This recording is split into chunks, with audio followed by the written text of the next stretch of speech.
Welcome back to Sisters Circle Live. With all the hustle and the bustle of the holiday season, it's important to slow down enough to keep yourself healthy so that you can make it through this time of the year in one piece, child. Our next guest is a family physician and medical correspondent for the Dr. Oz Show, and she's here with healthy eating tips for the holidays. Yes. Please welcome Dr. Jenner Caudle. Yay! Thank you. It's Dr. so good Jenner, to see you. Playing sharp. Thank you. I try. So Dr. Jen, listen, this season is taking us out, child, by the droves. Our children are dropping like flies, child, with this flu, girl. The flu is good.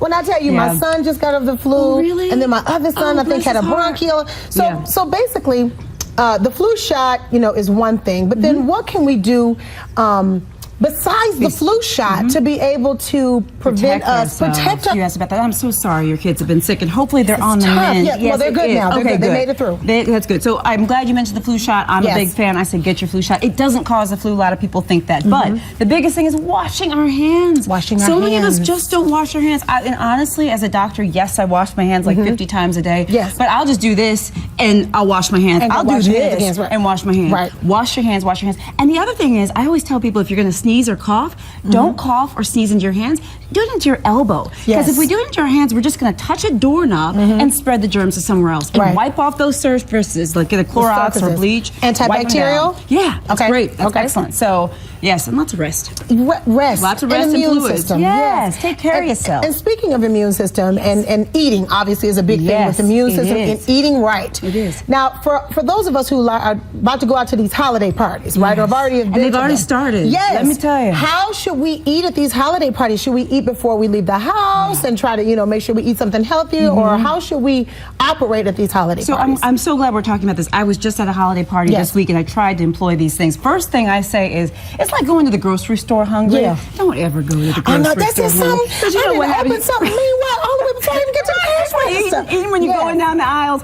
So it's like going to a holiday party, eat before. Make sure you have dinner, have lunch, or whatever, the proper meal before you get there, so you're not eating up everything in sight. Okay. Yeah. So what about portions? Yes, let's talk about portions. So I love this size of plate. This is a great size of plate. You don't want to get to the holiday party and get a plate this big, because you're just going to fill it up. So smaller plates will allow us to get smaller portion sizes. Love that. And I always say, start with the healthy stuff. Fill up on, and it may not be your favorite. Because I'll be honest with you, the vegetables, I'm a doctor, I know, but it's not my favorite. I'd rather be at the chicken wing station. Right.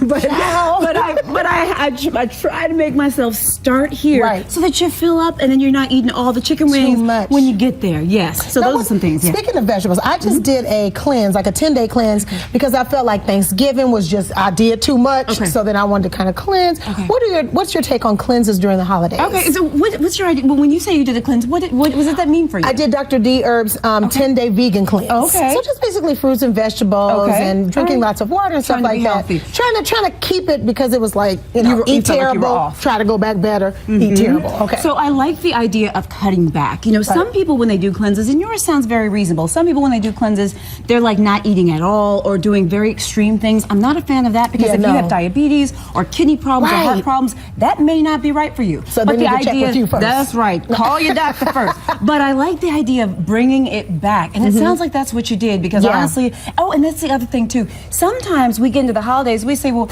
oh shoot, my diet's out the window until New Year's. Right. No, man, we can't.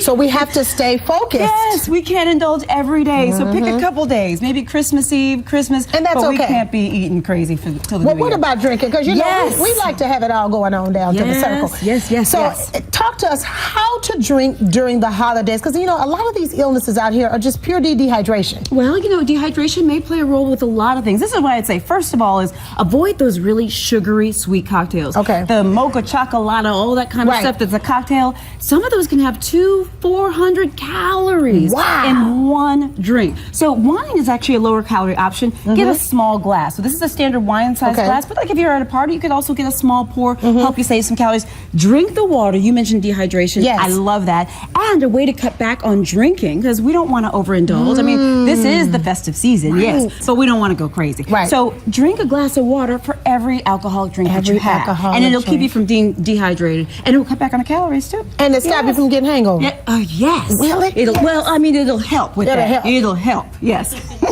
Well, I intend to partake in all of these concepts this holiday I do season. too, actually. Now, what are the consequences of bad eating, like on one day? Let's say somebody said, well, I'm going to wait till New Year's and then I'm going to turn up. Yeah. Some people say that, you can just have one day of bad eating, but some people say that can cause you to go into like a cardiac arrest if you're not careful. That's a really interesting point. So this is what I would say. I go back to, like, for those watching, if you know you have heart problems, if you know you have kidney problems, that you are on a salt-restricted diet because of your kidneys, your heart, your lungs, please do not play around, okay? And don't use a holiday as an excuse. Yes. And a lot of times we see folks coming in with exacerbations of conditions because of that. But I would say, for those of you, if you're healthy, it's okay to indulge every once in a while. This is the holidays after all. And just exercise and eat right and chill out. Keep up that exercise. Very important. Yes. Well, Dr. Caudle, thank you so much for joining us today. If you want to keep up with Dr. Caudle, you can visit her health. You can see her health tips by visiting her website, drjencaudle.com. Up next, we will see what you have to say and what the people say. So stay with us.